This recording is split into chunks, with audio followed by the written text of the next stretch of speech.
জামায়াতে ইসলামীর যারা ইসলামকে দোহাই দিয়ে ভোট চাইছে তাদের পেটানো হবে, এমন সিদ্ধান্ত নিজ দলের নেতাকর্মীদের জানিয়েছেন বগুড়ার শাহজাহানপুর উপজেলা স্বেচ্ছাসেবক দলের সাধারণ সম্পাদক আয়ুব আলী।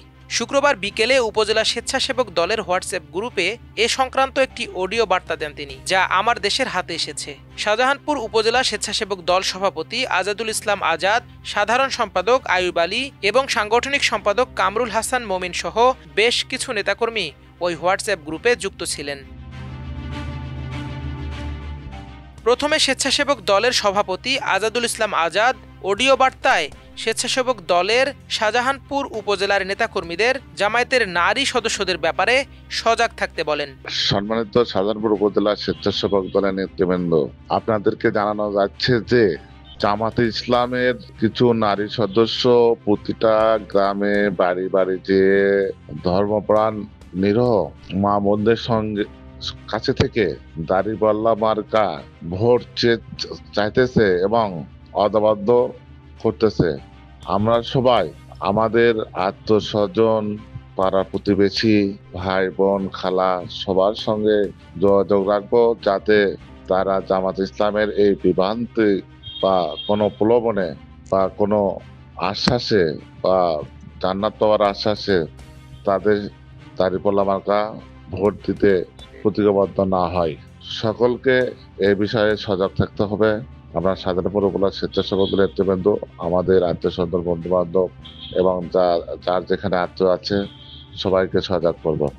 এর উত্তরে সাংগঠনিক সম্পাদক কামরুল হাসান মোমিন বলেন, মহিলা জামায়াতের রোকনের বাড়ি আমাদের গ্রামে, আবার ইউনিয়ন জামায়াতের আমিরের বাড়িও এই গ্রামে, ওখানে তো বন্ধ করা যাবে না। আসসালামু আলাইকুম ভাই, মহিলা জামাতের বোনের বাড়ি আমাদের গ্রামে, তো ধরেন আবার আপনার ইউনিয়ন জামাতের আমিরেরও বাড়ি আমার গ্রামে, ওটা তো মনে হয় ওটা বন্ধ হবে না।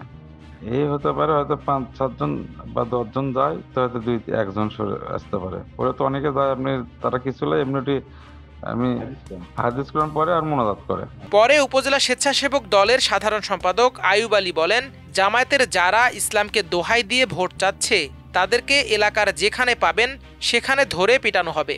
জামাতের যারা ইসলামকে দোহাই দিয়ে ভোট চাচ্ছে তাদেরকে এলাকা যেখানে পাবেন ধরে পিটন দেওয়া হবে।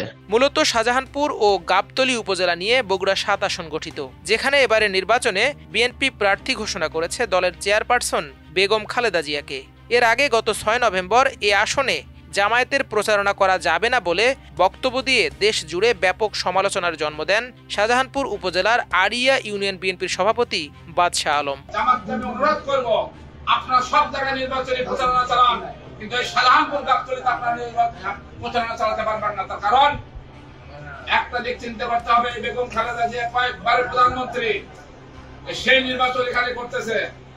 নির্বাচনে বেগম খালেদা জিয়া তো পাস করবেই, আমরা চাচ্ছি যাতে 90% ভোট পায় বেগম খালেদা জিয়া পাস করবে। বাদশাহ আলমের এই বক্তব্য নিয়ে সমালোচনার রেশ না কাটতেই আজকের ফাঁস হওয়া অডিও বার্তা নতুন সমালোচনার জন্ম দিয়েছে। এ বিষয়ে বাংলাদেশ শ্রমিক কল্যাণ ফেডারেশনের কেন্দ্রীয় সহসভাপতি ও বগুড়া 7 সংসদীয় আসনে জামায়াতে ইসলামী মনোনীত এমপি প্রার্থী গোলাম রব্বানী বলেন, আমাদের বিরুদ্ধে বেহেশতের টিকিট বিক্রির যে অপবাদ ছড়ানো হচ্ছে তা সম্পূর্ণ রাজনৈতিক উদ্দেশ্য প্রণোদিত ও ভিত্তিহীন। আমরা কোনোদিন বেহেশতের টিকিট বিক্রি করি না, বরং কিভাবে চললে বেহেশত পাওয়া যাবে সে কথা বলি। বেহেশত দেয়ার মালিক একমাত্র আল্লাহ তাআলা। তিনি আরো বলেন, নির্বাচনে দাঁড়ানো আর ভোট চাওয়া গণতান্ত্রিক অধিকার, তাই আমরা ভোট চাইতে জনগণের দ্বারে দ্বারে যাচ্ছি এবং যাব। কে কি বলল আমরা এটা কানে নিচ্ছি না। মাল্টিমিডিয়া ডেস্ক, আমার দেশ।